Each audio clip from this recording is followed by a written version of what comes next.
Informativo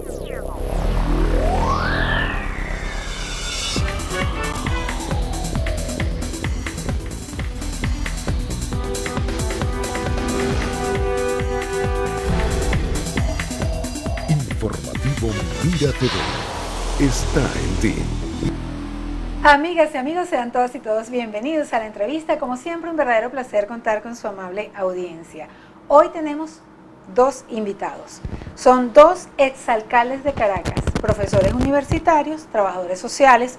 Además, ellos no viajan en la ola de la opinión pública, sino tratan de influirla con sus discursos políticos. Son personas con un criterio bien interesante. Hoy vienen juntos porque pese a que su criterio político, su pensamiento puede ser un poco antagónico, hoy los unen algunos aspectos muy importantes que están delineando el futuro de nuestra patria Venezuela. Ellos, a raíz de esas coincidencias, están tratando de hacer un trabajo relacionado con una alianza para el referéndum consultivo y, entre comillas, vamos a ver qué dicen ellos, sacar al gobierno actual. Esas serán las interrogantes que vamos a estar tratando con nuestros invitados. Se trata de Juan Barreto, político, periodista y sociólogo, doctor en Ciencias Sociales de la UCB, y nuestro amigo Claudio Fermín, fundador del Partido Soluciones para Venezuela, también político, sociólogo, profesor universitario, y también Juan Barreto, por supuesto, forma parte, fundador del partido político Redes. Ellos están aquí para contarnos qué hacen juntos. Bienvenidos y muchísimas gracias por hacer ese esfuerzo de subir la Panamericana hasta los Altos Mirandinos. Bienvenidos. Mira, contento de estar aquí. Hace unos días estuve reunido por aquí mismo en una casa particular de un pequeño amigo, cónclave. Sí, con un grupo de gente, muchos de ellos venidos de la oposición. Reunión que creo hace un año, hace 2 años, incluso hace 6 meses no hubiese sido posible. Gente que viene cansada, agotada, molida, de regreso de tantas mentiras, de tantas promesas incumplidas, de tantas expectativas, ilusiones que le han creado desde la oposición. Maduro sale ya, en una semana acabamos con él, sí o sí, y bueno, cuando vienen a ver, es pura ilusión, ¿no? Lo que le han creado a mucha gente, el inmediatismo, ¿no? En vez de construir un camino, una ruta, un programa, explicarle bien en qué consiste la construcción de soluciones para este país. Y con ese grupo de venezolanos, fíjate, una señora me decía, tú me caías mal, yo te veía y me daba rabia, ahora te veo y te escucho, y de verdad que creo que esa alianza que han venido generando ustedes con Claudio, con otros factores, va para bien. Fíjate que a mí me gustaría, este programa yo se lo dedico a ellos, a esos amigos de aquí de los Altos Mirandinos. A mí me gustaría comenzar con algo un poquito casero, ¿no? Para contextualizar sobre todo. Saber si ustedes antes eran amigos, si hicieron amigos en este proceso, y saber si Juan Barreto es opositor y si Claudio Fermín es chavista. El que quiera responder, no importa. Mira, Juan Barreto se fue convirtiendo en la vida política de los últimos años en un referente muy particular, un político que hablaba con poesía, un político que hablaba, que expresaba sus sueños, un chavista que no tenía, digamos, el tono retador, a veces áspero de la confrontación, aunque en su arquitectura discursiva pudiera existir esa confrontación en algún momento. Yo creo que siempre Juan fue un líder que dejaba puertas abiertas como para curiosearlo, conocerlo, y por supuesto que nos conseguimos en muchas ocasiones, pero este reencuentro tiene una entidad que va más allá del afecto. ¿Y Juan es opositor? Yo lo veo como una persona que se opone a lo que hoy se está haciendo con la conducción del país, que se ha opuesto a la manera como se ha conducido Petróleos de Venezuela, que se ha opuesto y ha denunciado la forma como se instrumentó el control de cambio, que se ha opuesto y le ha dolido cómo se ha dilapidado el tiempo y los recursos y no se le ha dado respuesta al país.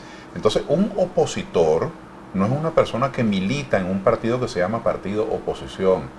Un opositor es un venezolano que va desarrollando, yo diría que hasta una costra de cansancio, de frustración, porque se da cuenta que él o ella haría las cosas de otra manera, tomaría otras decisiones. Cuando yo mismo digo que soy de oposición, no es porque a mí me caiga mal Nicolás Maduro, ni porque yo no tenga muchos amigos como tengo en el chavismo o en el PSV. No, cuando yo digo que soy opositor es porque yo no puedo entender cómo frente a dos opciones o tres opciones, que hay una que se ve que es la más conveniente para el país, tú tomas otra decisión. Entonces yo soy opuesto, es a la manera como los organismos públicos, en vez de ser una convocatoria a la gente más competente, a la gente que ha estudiado las soluciones para los problemas, se ha convertido en una nómina para los panas. Yo soy opuesto, y con esto termino, a que el tener el poder, en vez de ser para unir a los venezolanos, para integrar a nuestra comunidad en una mejor calidad de vida, sea simplemente para perseguir a otros, para maltratar a otros. Yo me opongo a esas cosas. Juan Barreto, ¿podrías decir que Claudio Fermín es chavista? Mira, yo creo que Claudio es por encima de todo venezolano, y muy venezolano, a diferencia de otros compatriotas que siendo venezolanos desconocen la nacionalidad, desconocen la soberanía, que es la base de la nacionalidad, y andan buscando padrinos en otros confines. Una de las cosas que me identifica con Claudio es que Claudio sabe procesar y tramitar la diferencia, es respetuoso con la diferencia, siempre lo ha sido, y uno puede encontrarse también allí en el respeto a la diferencia. Yo respeto las diferencias que tengo con Claudio, pero trabajo con las coincidencias, trabajo lo que nos une. ¿Qué nos une? ¿Por qué estamos aquí? Nosotros estamos aquí porque hay un barco que se hunde, una Venezuela que está en estado de colapso crítico y necesita de los venezolanos. Y consigo en Claudio un venezolano que es una persona que siempre ha sido recta en sus posiciones, que nunca ha sido ambigua y que siempre ha defendido la soberanía, la Constitución y las leyes, las instituciones. Tú puedes hacer un arqueo de fuente de las intervenciones de Claudio desde las primeras confrontaciones y apariciones políticas del Claudio Fermín.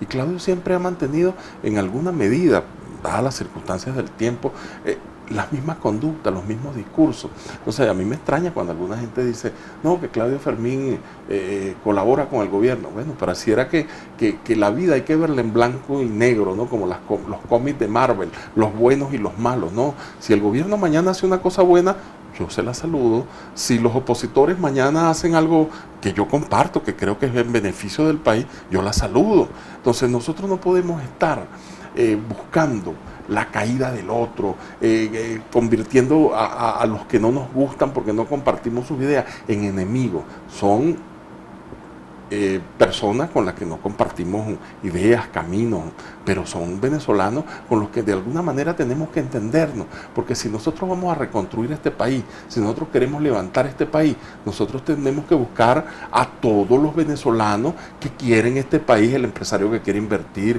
el trabajador que quiere colaborar con la empresa para que la empresa sea más productiva, el médico que se fue del país buscando otras alternativas, pero aprovechó Claudio, hizo un posgrado y tiene un nuevo conocimiento que puede traer al servicio de los venezolanos. Entonces yo le voy a estar pidiendo el carnet, en vez de pedirle la cédula, yo le voy a pedir el carnet. En vez de pedirle el título, yo le voy a decir cuál es el padrino político tuyo, a ver si te contrato. A ver, todo eso suena bello de verdad, y todos los venezolanos aspiramos a esa paz y a esa concordia, pero pareciera que los que mandan en las dos alas de polarización no piensan de esa manera. Por el contrario, sí se ven como enemigos fuertes. Sí, yo lo percibo también, así como tú lo percibes en la premisa de tu pregunta, y me he atrevido a decir en otras conversaciones que he conocido chavistas que creen que si los opositores no existieran, el país sería una maravilla, y he conocido opositores que creen que si el chavismo se borra de la faz de la tierra, Venezuela sería un paraíso. Las decapitaciones de la Revolución Francesa serían cool aquí para mucho, ¿no? Entonces no es solamente que este exterminio del contrario es algo inhumano y que anuncia entonces que si grupos así llegan al poder o consolidan el poder, su gran prioridad es aniquilar al otro, su gran prioridad es perseguir, su gran prioridad es monopolizar cualquier tipo de toma de decisión.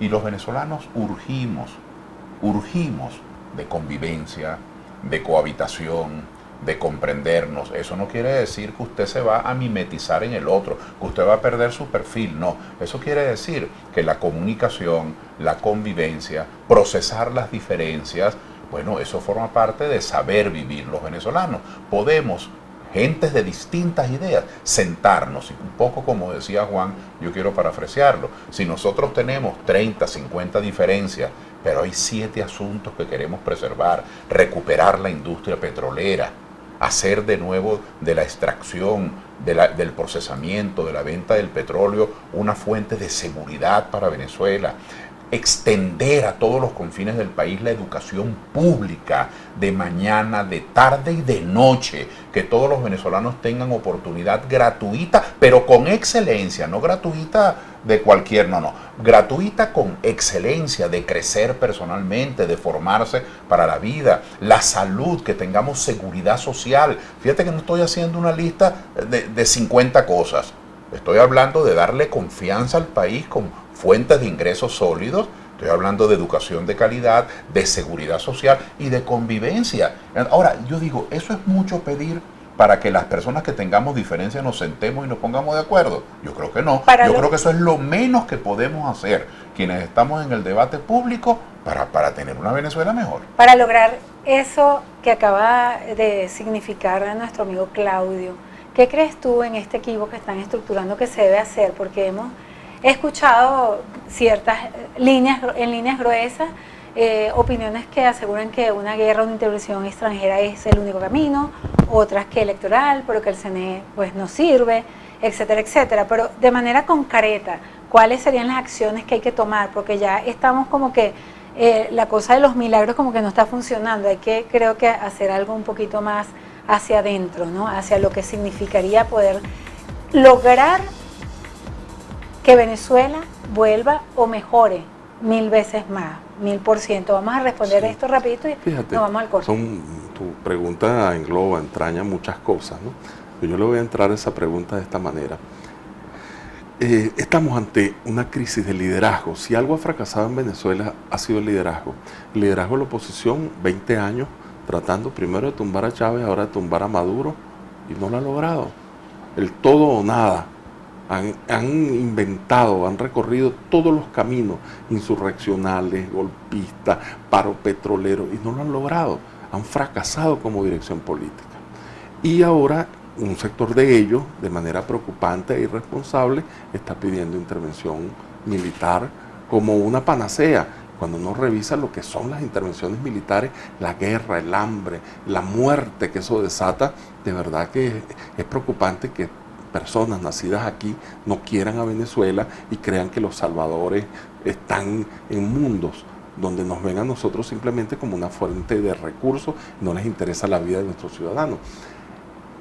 Ese es un fracaso, una dirección fracasada, y entonces de vez en cuando sacan algún muchacho de la manga, ¿no? Como el mago que saca un conejo de la chistera, lo arman mediáticamente y lo ponen, ¿no? Muchachos dirigiendo muchachos, y eso es lo que da mucho dolor. Y del otro lado, un gobierno que de verdad ha fracasado en la gestión pública, el gobierno de Nicolás Maduro, y es lamentable que así sea. Nosotros hubiésemos querido que fuera un gran gobierno, pero no lo fue, no lo es y ya no lo será. Maduro ya tiene 7 años en el gobierno, 6 que ya cumplió, y lo que fue como presidente encargado y lo que lleva ahora. En 7 años Maduro no resolvió ningún problema, agravó todos nuestros males y estamos en una fase de colapso. El Fondo Monetario Internacional decía que venía una implosión de la economía, que este año 2009 podría cerrar con 35-36% de caída del Producto Interno, y el acumulado está por el orden del 60%. Imagínate tú lo que hemos llevado y lo que nos viene si continúa este gobierno. Entonces hace falta un cambio de liderazgo y hace falta un cambio de gobierno. ¿Cómo se logra un cambio de gobierno si no están planteadas unas elecciones presidenciales próximamente? Por la vía pacífica, democrática y negociada con una comunidad internacional garante, veedora y acompañante de todo el proceso. Nosotros creemos en el referéndum consultivo, que para destrancar el juego, el pueblo sea consultado. No pueden ser dos élites que se consigan en un casino, en los mejores lugares del mundo, gastando un realero, cuando aquí la gente se muere de hambre y los niños se mueren en el JM de los Ríos. ¿Eso se refiere a Barbados? Bueno, Barbados, hay hasta chistes ya circulando sobre esas negociaciones, ¿no? No quieren que se terminen porque es tan sabroso y tan bueno salir a negociar, me decía un amigo, ¿no? Entonces, primero nacionalizar el diálogo, que parte de ese diálogo entendemos que tiene que ser secreto por las cosas que ahí se deciden, pero buena parte de ese diálogo tiene que ser social, convocando a otros actores de la sociedad e involucrando respuestas y soluciones inmediatas. Yo ponía un ejemplo que vengo manejando. ¿Será que al gobierno y a la oposición no le interesa la crisis eléctrica? ¿Será que eso no es parte de lo que tienen que negociar? ¿O será más importante que ellos se pongan de acuerdo a ver si en 1 o 2 años hay unas elecciones? Yo creo que hay soluciones que ya se pueden aplicar. Por ejemplo, no va a tener el gobierno 5 o 6 expertos eléctricos y la oposición 5 o 6 expertos eléctricos que se pongan y se fajen. Pareciera que no es vinculante Barbados con esta realidad. Con eso no. El problema es la salud.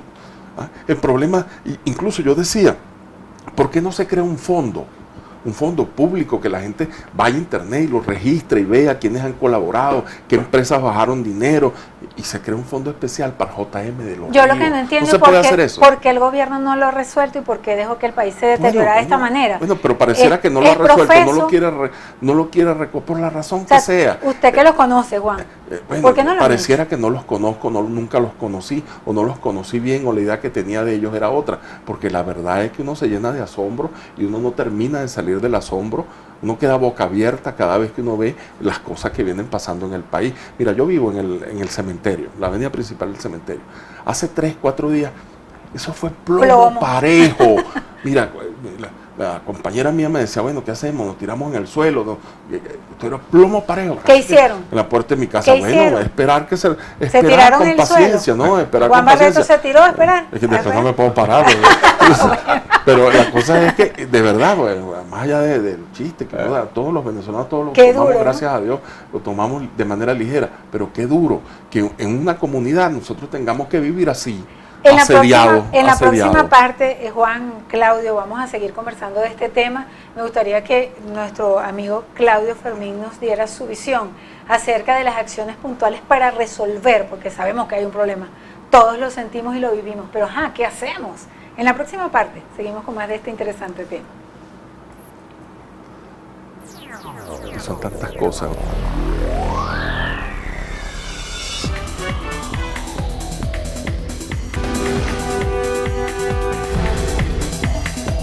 Informativo Mira TV está en ti. Continuamos aquí disfrutando de la grata compañía de 2 caballeros muy interesantes, con mucha sapiencia, a quienes de verdad que nos interesa muchísimo interrogar acerca de las posibilidades que se vislumbran para Venezuela. Como decíamos, sabemos que estamos sumidos en un tema dramático, con muchos problemas, mucho sufrimiento, con gente quizás al grado de la desesperanza y la desesperación, y eso es algo muy triste para un país. Por eso no nos queda otra sino de que creer que las cosas pueden cambiar y creer pensando en que tenemos que desarrollar acciones para que esos cambios se den. Y esa es mi interrogante para nuestro amigo Claudio Fermín, tomando en consideración que ustedes han manejado tesis electorales, el grupo que ustedes están manejando, pero que el tema electoral también tiene detractores y los ha tenido históricamente. Ya nosotros tenemos una historia de gente que ha dicho que no se vote y hay resultados concretos que estamos viviendo actualmente a raíz de esas tesis, pero actualmente en el tema electoral hay un detallazo que es el Consejo Nacional Electoral, que es digamos que una piedra de tranca. ¿Cómo consideran ustedes de una manera realista que se podría desarrollar o resolver ese tema para que se convoque cualquier elección? O lo que ustedes están señalando de la posibilidad de un referéndum o las elecciones presidenciales, elecciones generales, no sé qué irá a pasar, porque realmente aquí nadie sabe nada.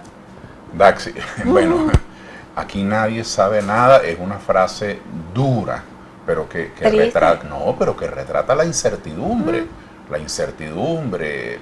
Si nosotros los venezolanos supiéramos qué va a pasar dentro de un mes, pero en cualquier esquina, a la vuelta de 4 días, viene otro suceso político. Hay mucha incertidumbre, mucha improvisación, mucha gente jugando, como yo digo, para las gradas, buscando simplemente un aplauso y tratando de decir algo excéntrico, algo notorio para para entrar en el debate, no es fácil. Tú has mencionado lo de las elecciones y permíteme unos minutos para desarrollar 3, 4 ideas que sirvan de eslabón, ¿no?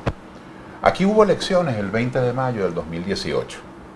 Muchos de nosotros fuimos a votar. Yo fui a votar porque yo no quería que Maduro continuara con un gobierno que me parece que no da pie con bola, que ha tenido al país en la ruina y lo tiene. Estamos en un hoyo muy profundo. Yo fui a votar por eso.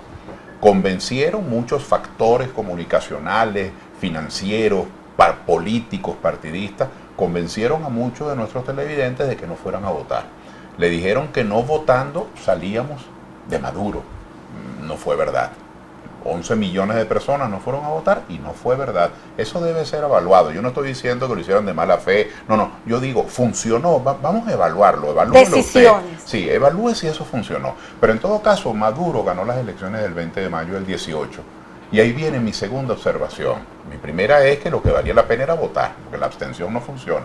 Ahora, Maduro ganó, y ¿será verdad que con solo ganar unas elecciones el país cambia? Maduro ganó y el país no cambió, por lo contrario, en vez de aprovechar esos 11 millones de abstencionistas que le regalaron el triunfo, en vez de aprovechar eso, el país ha ido cayendo. Entonces, mi segunda observación es que los venezolanos, usted puede ser adeco del PSV, usted puede ser masista de Primero Justicia, de ninguno, o de Redes o de Soluciones, pero si nosotros los venezolanos no le bajamos el copete a la confrontación para ponernos de acuerdo en un programa nacional para salvar a Venezuela, no se trata del gobierno ni de la oposición, si nosotros no nos damos la mano para un acuerdo. Por supuesto, hay que enterrar orgullos, soberbias, vanidades, o es que mi vanidad vale más que el país. Y hacemos un acuerdo para que este país nuestro salga del hoyo, aunque usted convoque 1000 elecciones, si la confrontación y el conflicto se mantiene alto, si lo único que hace el liderazgo del gobierno y el liderazgo de la oposición es destruirse, en vez de sentarse a analizar dónde está el presupuesto para la planta de tratamiento, dónde están los centros para formar a nuestros maestros, dónde está la política para el ocio positivo, el tiempo libre para que los muchachos no se pierdan, qué es lo que vamos a hacer, con quién nos conviene más vender el petróleo, a Canadá, o nos conviene más vendérselo a los españoles. Es decir, si aquí no hay un acuerdo para que nos pongamos a trabajar por Venezuela, no por la destrucción del otro, vamos a llegar a una nueva frustración. Por eso nosotros decimos que en vez de estas dos élites, la élite de la MUD, que hoy dirige Guaidó, y la élite del gobierno, que hoy dirige Maduro, en vez de estarse dando tanto trancazo, en vez de estarse haciendo tanta campaña sucia, ¿por qué no le consultamos al ciudadano común y corriente? Al ciudadano común y corriente. ¿Quién tiene el poder para que eso se dé? Bueno, el ciudadano común y corriente. Tú sabes que la Constitución de 1999 establece en su artículo 71, ¿no? Para que no se piense que es 61. En el artículo 7.1 establece que en estos momentos de desentendimiento, cuando el juego está trancado, cuando las élites, cuando el liderazgo no puede encontrar maneras de entenderse, debe darle la palabra a los ciudadanos. Por eso es que existe la figura que mencionó Juan del referendo consultivo. El referendo consultivo no es un acto, digamos, demagógico de que vamos a votar todos. No, señores, mire, usted que es presidente, usted que son 40 ministros en el gabinete, ustedes que son el G4 en la MUD, ustedes que hablan con Almagro, con Trump, ustedes que hablan con Putin y con Raúl Castro, todos ustedes tienen años y no han encontrado una solución. Entonces vamos a darle la palabra al ciudadano, a ver si el ciudadano destranca el juego. Eso requiere una organización, Juan. Sí, tú tienes experiencia en eso porque has participado inclusive como candidato y formaste parte de una organización que sí logró una estructura política en Venezuela como lo es actualmente quienes hacen gobierno. ¿Qué debe hacer el venezolano, las personas? Porque tú lo acababas de decir también en este espacio, el liderazgo está deprimido en Venezuela. O sea, pareciera que no hay un líder que arrastre, ¿no? Para todo eso se necesita líderes. En ese momento. Sí, mira, vamos a poner de acuerdo. Cuando nos vamos a reunir, tómanos el café. O sea, ¿quién dice eso? Cada quien tiene que desatar la potencia de sí mismo y el líder que lleva por dentro. Ya basta de caudillismo. Uno de los grandes males, uno de los grandes errores que comete Chávez es que él creyó que él, desde su voluntad, podía resolver todos los problemas. y el caudillismo le ha hecho mucho daño a Venezuela. Entonces yo no diría que es el líder que la gente está buscando. Fíjate tú el error que comete la oposición también, que se devana los sesos, que si es Mara Corina, que si es Leopoldo López, que si es Guaidó. No, no se trata de un hombre, no se trata de una mujer, se trata de un proyecto, se trata de un pueblo, se trata de que el pueblo tome la palabra. Cuando nosotros decimos artículo 71, referéndum consultivo, es para que todo el mundo asuma su responsabilidad. ¿Y qué se preguntaría en ese referéndum? Bueno, por ejemplo, se le puede preguntar a la gente si está dispuesta, si está de acuerdo con que se renueven los poderes públicos, con que se renueve la Asamblea Nacional y el Ejecutivo Nacional, y que a partir de allí también se renueven aguas abajo todos los demás poderes públicos. ¿Sí o no? Una pregunta dicotómica. ¿Y el CNE? Donde cada quien, es que más, yo decía, esto lo vengo repitiendo, ¿no? Es muy polémico esto que voy a decir. No basta con cambiar las autoridades del CNE. El CNE no es la misma caudillismo providencialista de que es el presidente el que hay que sacar, de que es el líder que va a llegar a salvarnos, de que son las autoridades, las cabezas. No, no. Además de que hay que cambiar ya las rectoras del CNE, que ya tienen hasta los periodos vencidos, por supuesto que hay que cambiarla, pero el CNE es una estructura que se ha mineralizado. El CNE son fundamentalmente las juntas de totalización, los lugares donde se cuentan los votos, que es lo que en última instancia hace la democracia, construye la participación. ¿Es que acaso eso no se va a intervenir? Entonces nosotros sabemos, el propio Stalin González lo decía, que transformar el CNE mínimo significaría unos 9, 10 meses, es decir, un año. Es mucho para ustedes. Entonces nosotros decimos que con este mismo CNE, pero con observación internacional, veeduría, acompañamiento en todas las fases del proceso, hasta la fase final del escrutinio y la promulgación de los resultados, hasta ese momento puede y debe ser acompañado por organismos internacionales acreditados, independientes. Naciones Unidas tiene un récord, una trayectoria muy amplia de organización de elecciones en distintos países. ¿En qué tiempo se plantean ustedes? Eso se puede hacer de manera inmediata, en la misma medida que, por ejemplo, el REP se va corrigiendo y que los factores en pugna, tanto lo que hoy la gente llama oposición, como el atrincheramiento de Maduro y su sector, que la gente llama gobierno, con sectores intermedios de la sociedad, que pugnamos por una alternativa distinta ante esos polos, tengamos ¿Qué representación. porcentaje de fuerza le observas tú al gobierno para que se pueda realizar un referéndum? No soy yo, no, hay pero bueno, desde tu observación, ¿cómo esperas? Hay encuestas distintas, Mercanálisis, Data Análisis, Datincorp, muchísimas encuestas que coinciden en lo mismo. A Maduro le queda, dependiendo del día que hagan la encuesta, entre 11 y 15%, y Guaidó viene descendiendo de manera drástica y tiene alrededor de un 29-30%. Cuando tú lo sumas a los dos, eso significa que por fuera hay entre un 55 y un 65% de gente que está descontenta con los dos bloques, con los dos bandos. Y esa es la buena noticia. Eso es ya una tendencia irreversible, diría la presidenta del Consejo Electoral. Eso es una tendencia irreversible. Los venezolanos están descontentos con la situación crítica del país, pero los venezolanos están también disgustados y resentidos con los liderazgos, no digo con el liderazgo, con los liderazgos de los dos bloques que se han venido confrontando y han venido triturando al país. Entonces, ese sector que es difuso, que todavía no tiene representación, debe expresarse, tiene que surgir en Venezuela, como dice mi buen amigo Enrique Ochoa Antich, una tercera vía, una tercera opción, una fuerza distinta. Una vía nueva. Que despolarice al país, que neutralice a los sectores radicales y que le permita al país reencontrarse, reconciliarse, reinstitucionalizarse y avanzar en la ruta del progreso, el desarrollo, el bienestar, que la gente, chica, tenga para comer, para vivir, para viajar, para descansar, para hacer un proyecto de vida. Claudio siempre dice una cosa buena y quisiera que la desarrollara. Uno echa el cuento, bueno, mi mamá, por ejemplo, en mi caso, mi mamá vino de Guiria. Mi papá vino de Cumanacoa, dos orientales que se conocieron en Caracas, y yo nací en Caracas, pero tengo los genes en Oriente. Y vinieron de ser campesinos, hicieron una familia, estudiaron aquí, y bueno, yo ahora tengo doctorado, he podido construir mi casa, mi pareja. Bueno, uno logró más, ¿no?, que los padres. Ellos hicieron un gran esfuerzo.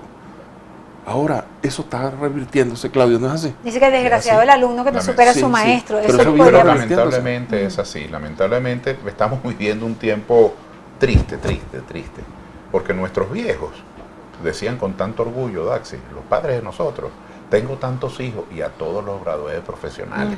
Es decir, el orgullo de que cada generación, una tras otra, desde hace unos 70 años, Eso es muy conmovedor. incluyendo dictaduras, democracia, gobiernos de derecha, de izquierda, pero desde hace unos 70 años, cada generación, en términos generales, vivió mejor que la otra. Ahorita lo estamos graduando para que se vayan del En país. cambio, desde hace unos 8 o 9 años, las nuevas generaciones están viviendo peor que sus padres. Yo quisiera agregar algo a lo que decía Juan, que a mí me parece que puede ayudar a comprender lo que nosotros queremos hacer. Cuando nosotros criticamos la polarización, es decir, el monopolio de las decisiones públicas, usted tiene derecho a decidir sobre su vida, pero si usted hace una ONG, un centro cultural, o usted participa de una iglesia, o usted está en un sindicato, o en un partido político regional o nacional, cuidado, todo ese esfuerzo se puede perder, porque si usted no pertenece a uno de estos dos polos, su esfuerzo lo pierde. Ya tenemos que ir cerrando. Pero para cerrar, yo digo, miren, estas negociaciones que tienen en Barbados los representantes de Guaidó y los de Maduro, piensen en todo el país, no solamente en sus cuotas de poder. Nosotros tenemos que aprobar la representación proporcional. Vamos a cambiar el CNE, pero vamos a cambiar la ley también. ¿Qué quiere decir la representación proporcional? Si vamos a unas elecciones y Daxi saca 5,000 votos, Juan saca 3,000 y yo saco 1,000, ¿por qué todo se lo va a llevar Daxi? También la gente que votó por Juan y la gente que votó por mí, aunque hayan sido 1,000, merecen opinar. Entonces, diseñemos un país. No se trata de una concesión graciosa. La democracia tiene sus maneras, es un arte. Es el arte de convivir, es el arte de tolerarnos, es el arte de escuchar a la mayoría sin ignorar a los que no son, a los que no son mayoría. Entonces, si vamos a cambiar el Consejo Nacional Electoral, nosotros estamos proponiendo, tanto Juan como yo, y mucha otra gente, pero él y yo tenemos la oportunidad de hablarle a usted, estamos proponiendo, cambiemos también la ley, aprobemos la representación proporcional, para que no se repitan los G4, los G2, sino para que cada quien que tenga un respaldo tenga un asiento en el Consejo Municipal, en el Consejo Legislativo, en la Asamblea Nacional, para que cada interés social, colectivo, se convierta en una potencia pública. Vamos a hacer otro país, vamos a hacer otra cosa. Quiero cerrar este espacio haciéndoles una pregunta que ya tiene que ser para el cierre, porque estamos ya pasados de tiempo, pero que la respondieran tanto Juan como Claudio. Juan, Claudio, ¿cuál es el deseo de su corazón? Lo que tienen por dentro para Venezuela. Volver a conseguir a la gente feliz en las calles y ver a los niños sonreír. Que la sonrisa que se ha perdido vuelva a los rostros de los venezolanos. Claudio. Bueno, que en esa plumamentación que Juan narró allí en el cementerio, de todo esto que ocurrió en la Cota 905, subiendo de los Laureles hacia la Quinta, uno piensa en la inseguridad natural, está en riesgo la vida.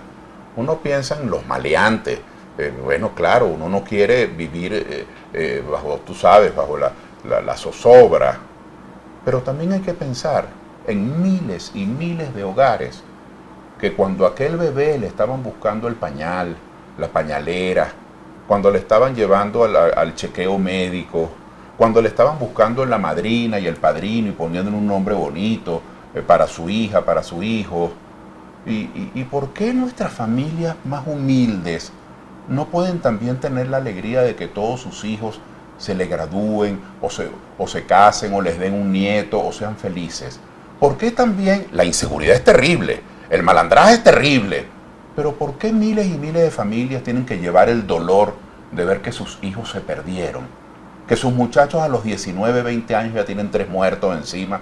Y bueno, no respetan el valor de la vida. Es que los gobiernos solamente se van a ocupar de luchar contra la oposición y la oposición contra el gobierno. Es que el dinero simplemente es para pagar bonos y cosas. Es que no podemos pensar en que la gente tiene derecho a crecer en una sociedad sana, no una sociedad enferma como la que tenemos. Entonces nosotros quisiéramos un cambio, pero no un cambio de quítate tú para ponerme yo. No un cambio del PSV por redes y soluciones. Eso no basta. Tiene que ser que la gente que vaya al servicio público tenga aquí a Venezuela. No son simplemente los títulos y las jerarquías, yo fui alcalde, yo fui diputado, no. Vamos a pensar en Venezuela. Hay tanta gente buena en todas partes, en todas partes.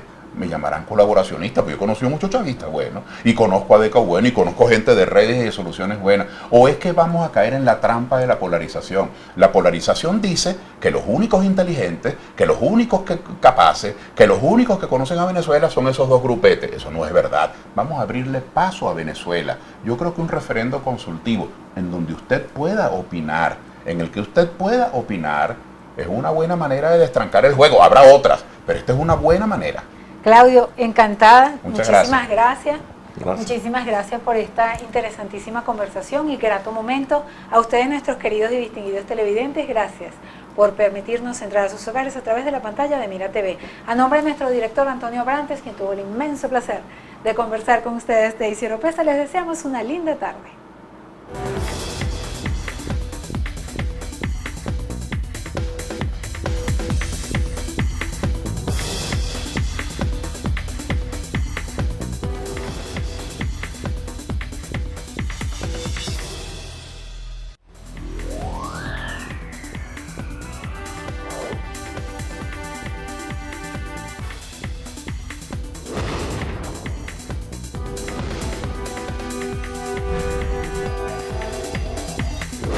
Informativo Mira TV está en ti.